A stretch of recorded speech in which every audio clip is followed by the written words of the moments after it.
Simpan tak pernah cukup. Ramai macam tu Simpan sikit-sikit, lama-lama masih sikit.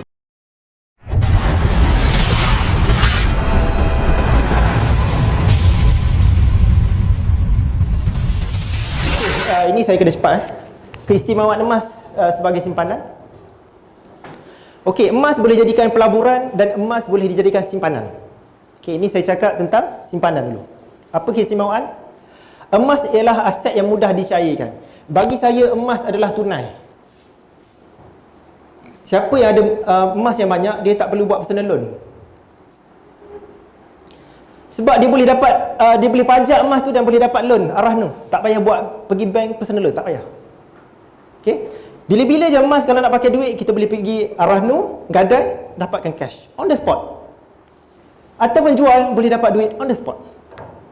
Aset lain tak boleh macam ni.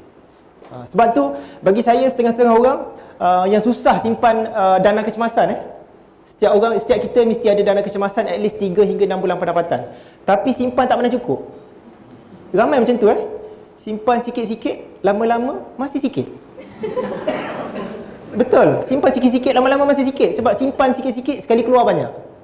Simpan awal bulan, buat potongan gaji, dah bagus. Akhir bulan keluarkan balik. Sikit-sikit simpan, lama-lama masih sikit. Jadi antara saya boleh suggest, dana kecemasan tu simpan dalam bentuk emas. Mesti tak korek punya. Saya personally pun kadang-kadang saya ada portion income saya ni saya guna untuk self reward. Self reward ni maksudnya apalah saya nak belanja suka-suka hati saya lah. Tapi bila kadang-kadang ada pembeli emas yang nak jual balik dekat saya beli dengan duit tu. Masalahnya bila beli tu dah sayang dah, tak nak jual lah. Simpan. Okey, yang kedua, emas, istimewa emas ni dia aset fizikal yang mampu milik. Boleh beli walaupun dengan bajet yang kecil. Emas sekarang ni kita boleh beli sekecil 1 gram dan setengah gram. Hartanah bagus Saya suka antara selain daripada emas, saya suka hartanah. Hartanah ni kalau kita nak tahu ni berapa value dia, mahal ke murah, kita tengok berapa harga kaki persegi. Sekaki persegi Tapi hartanah dia tak boleh beli sekaki. Emas kita boleh beli 1 gram, 1 gram, 1 gram. Hartanah tak boleh beli sekaki. Itu keistimewaan emas. Bajet kecil.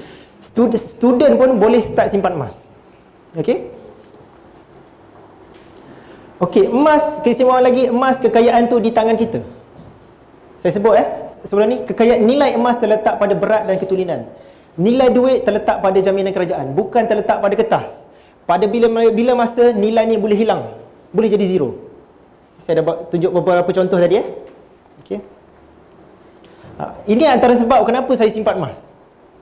Sebab bila saya baca sejarah zaman Jepun, macam mana orang kaya boleh jatuh miskin. Bukan salah dia. Sebabnya Jepun kalah dan duit Jepun tak laku. Duit yang banyak hanya layak dibuang di bawah pokok pisang saja. Saya pernah baca satu cerita tu. Daripada situ saya rasa, walaupun kita ada duit yang banyak, tapi kekayaan tu tak ada pada kita. Ada pada kerajaan.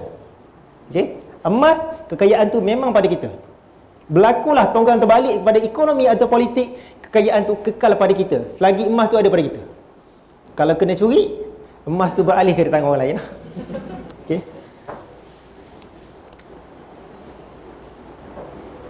Okey, emas aset yang mudah alih. Anything happen, kita boleh bawa lari je emas.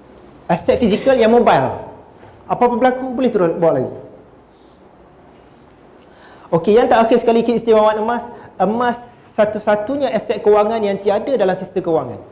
Ini Robert Kiyosaki sebut the only financial asset that not in the financial system. Dia aset kewangan tapi tak ada dalam sistem kewangan. Tak ada dalam rekod sesiapa. Tak ada dalam rekod kerajaan, tak ada dalam rekod bank.